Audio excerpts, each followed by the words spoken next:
এখন দেখুন কি হচ্ছে এখানে। আফগানিস্তানে আপনারা জানেন ইসলামী হুকুমত কায়েম হয়েছে, কোরআনের শাসন প্রতিষ্ঠিত হয়েছে। পৃথিবীতে এটাই একমাত্র রাষ্ট্র। সৌদি আরবে পর্যন্ত এখন ইসলাম নাই, সেটা নিয়ে পরে না হয় কথা বলবো। তো এই আফগানিস্তানে ইসলাম বিজয়ী, পুরো ক্ষমতা হচ্ছে মুসলিমদের হাতে এবং ইসলাম অনুযায়ী, কোরআন হাদিস অনুযায়ী তারা রাষ্ট্র পরিচালনা করবার সুযোগ পাচ্ছেন। সেই কারণেই সেখানে ইসলামের মূল রূপটা প্রকাশিত হচ্ছে। এরই ধারাবাহিকতা আমরা অনেক অনেক কথা শুনি। আজকে একটা নিউজ দেখলাম, আমি নিউজের কিছু অংশ পড়ে শোনাচ্ছি। আফগানিস্তানের বিশ্ববিদ্যালয়গুলোই নারীদের লেখা বই পড়ানো নিষিদ্ধ করেছে তালেবান সরকার। চলতি বছরের আগস্টের শেষ দিকে জারি করা নির্দেশনায় বলা হয়, নারী লেখকের কোনো বই পাঠ্যক্রমে রাখা যাবে না। পাশাপাশি মানবাধিকার ও যৌন হয়রানি প্রতিরোধ বিষয়ে পড়াশোনাও নিষিদ্ধ করা হয়েছে। বুঝতে পারছেন ব্যাপারটা?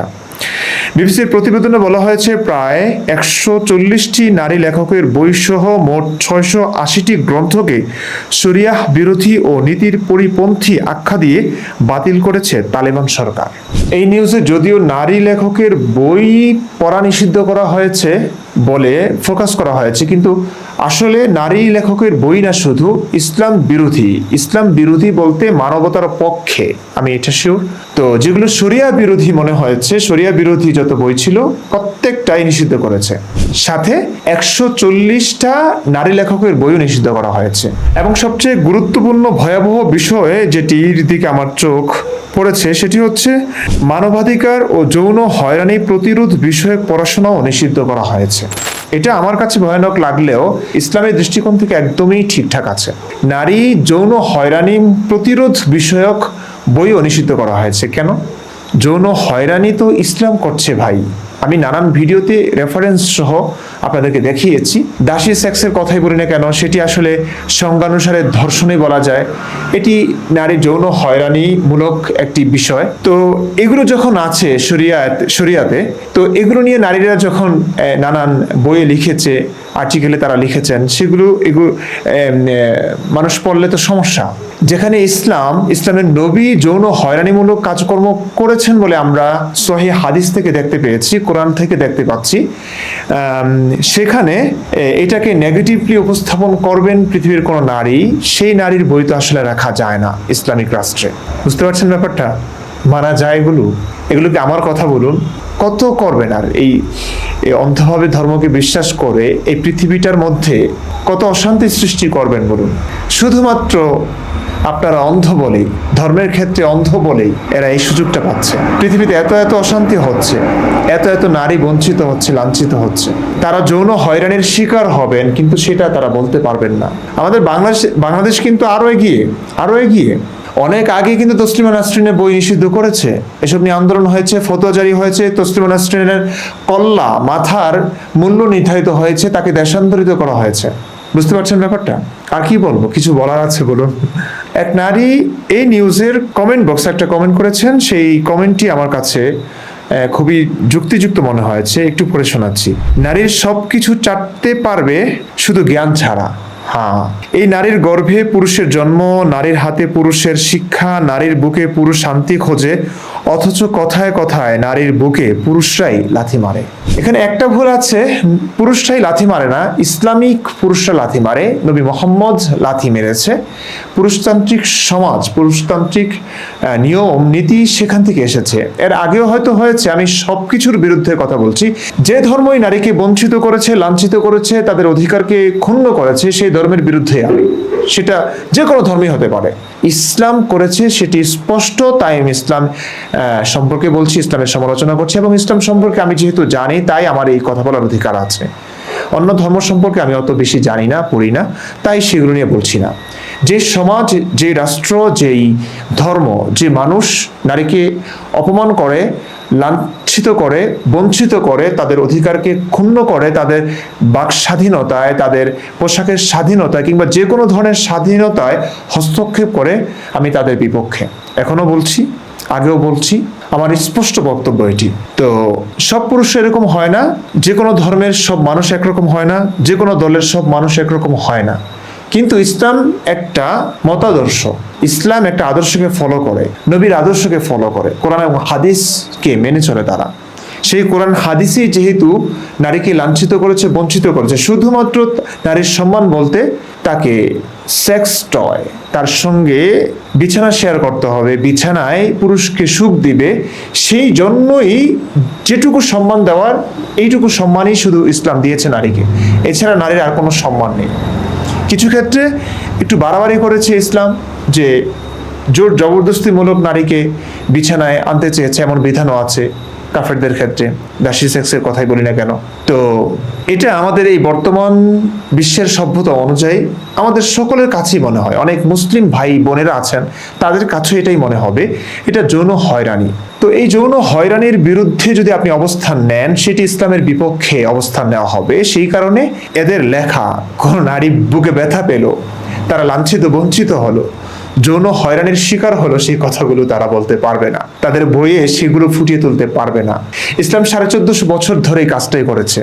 তাদের সমালোচকদেরকে তারা নির্মমভাবে হত্যা করেছে। আমি প্রতিবারই ভিডিওতে রেফারেন্স দিয়ে বলি, এখন বলছি না, এগুলো নর্মালি বলছি কথাগুলো, এগুলো আপনারা জানেন। আর যদি কেউ চ্যালেঞ্জ করতে চান, আমি বাংলাদেশের সবচেয়ে বড় বড় আলেমদের সঙ্গে চ্যালেঞ্জ করে বসে আছি, আমি অপেক্ষায় আছি তারা আমার সঙ্গে বসবেন।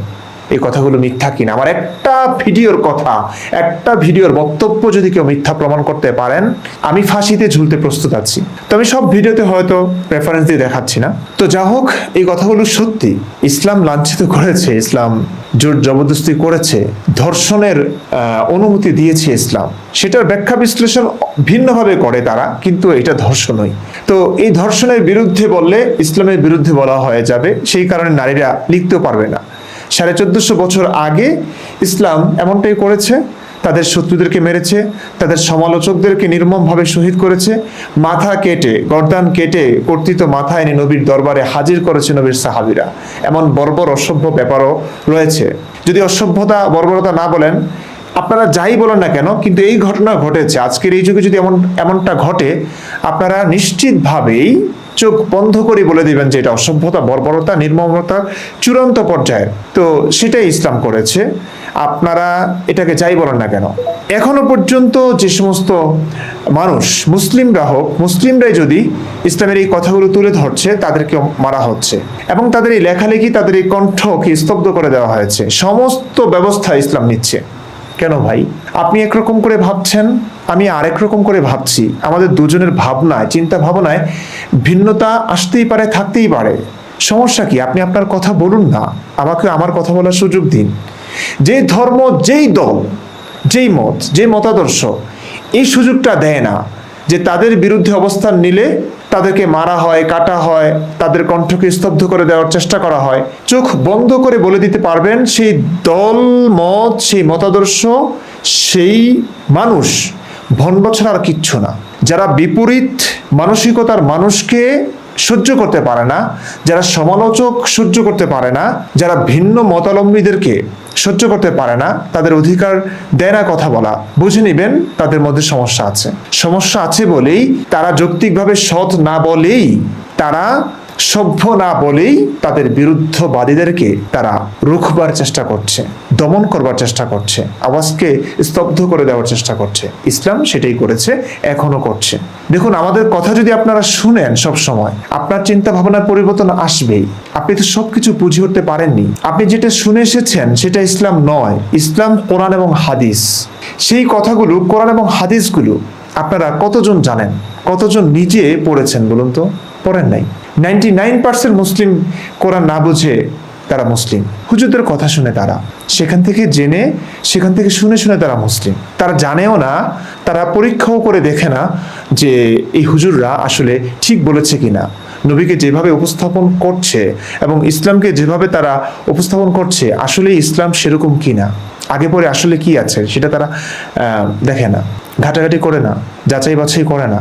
এজন্যই আপনাদের বিরুদ্ধবাদী যারা আছে, যারা ইসলামের সমালোচনা করছেন, কেন করছেন, তাদের কথাগুলো শোনা উচিত। তাদের কথা ঠিক না বেঠিক সেটি বুঝতে হবে তো আপনাকে। এখন যদি আমাদেরকে কথাই বলতে না দেওয়া হয়, কিংবা আপনাদেরকে বলা হয় যে যারা ইসলামের বিরুদ্ধে কথা বলবে তাদের কথাই শোনা যাবে না, তাহলে বলুন তো আপনি কিভাবে সত্যটা বুঝবেন? যা হোক, এখানে আমার কিছু বলার নেই। বলছিলাম, এই কথাগুলো শুনে আপনাদের কি মনে হচ্ছে? একজন নারীকে তার যৌন হয়রানিমূলক কর্মকাণ্ডের কারণে তার ব্যথা ও কথাগুলো যখন শুনতেই দেওয়া হচ্ছে না, তার লেখা যখন পড়তেই দেওয়া হচ্ছে না, সেখানে আমার কি বলার আছে বলুন? আপনাদের কি বলার আছে? আপনারা একটু বলুন যে আমি কিভাবে মানবো এই ধর্মটাকে, কিভাবে মানবো এই সভ্যতাটাকে। জাস্ট উত্তরটা চাই আপনাদের কাছে। ভালো থাকুন, সুস্থ থাকুন।